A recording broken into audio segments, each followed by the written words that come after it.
what it is to be the commander-in-chief in a natural disaster, a national crisis, interacting with people, etc.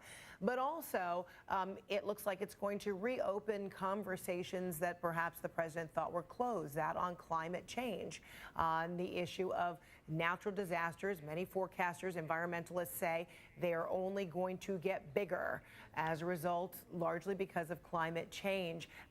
Does this also put the president in a position where he has to show, or may show, an openness to whether he is willing to evolve his thinking? There certainly is a time and place for that conversation, but I don't think it's anytime soon, given that there are still immediate needs that need to be addressed there in Texas. And the president has been very clear on where he stands on that issue. But right now, his main focus is making sure that he is the President of the United States and getting the help needed in Texas and Louisiana to where it needs to be immediately. And to Athena's point, his visit on earlier in the week when he went to Austin, it was important to go there, as she indicated, to be away from where the rescue and recovery was and see firsthand what needed to be done with regard to the emergency preparedness and the needs there on the ground. And I think that's his #1 priority. And he has his main way of communicating, as we all know, is through Twitter, and he has used that social media to issue a lot of support over the past several days and expressing his concern and his thoughts and prayers with the people there in Texas and Louisiana.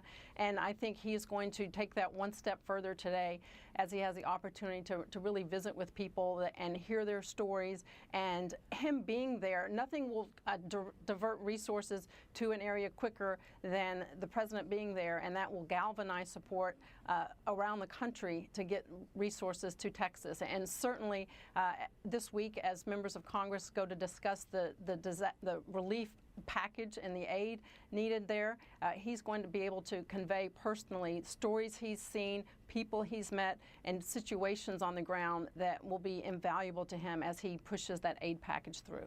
And then, Michael, this crossroad, how much might this be a potential reset for this administration that has been plagued by so much in these first 8 months of his presidency? Yeah, I would have to respectfully disagree with much of the first part of what Alice said. I agree with the tail end part. The president's ability to recount to the Congress and others that he talks to the devastation that he personally witnessed, the people that he personally talked to, the families that were damaged. This is the perfect moment for him to demonstrate a level of flexibility, a level of opening up of his heart or his mind to other ideas. There is no way in the world that you could see all of this, experience all of this, and not have it affect you personally. And I think that, that's an essential component of this job. Obviously, I was not the president, but I was an executive. And when you see and experience some of these things at the most personal level, it should have an effect on you and how you think about things going forward. There cannot be any more question in Donald Trump's mind about the impact of climate and weather and resiliency and infrastructure and how we as Americans are dealing with these kinds of issues. And so the president has to put some of the politics aside. I understand you campaign on whatever you campaign on, and then there's the reality of the job. The campaign is over. You won. You are now elected, and bad stuff happens. And there are some policy changes that could, for the future, help mitigate some of these issues. And so it is the perfect moment for him to reset or shift, or at least open his mind to these kinds of realities. Okay, we're going to leave it right there for now. Michael Nutter, Alice Stewart, Lieutenant General Russell Honore, Athena Jones, thank you so much, and we'll be right back.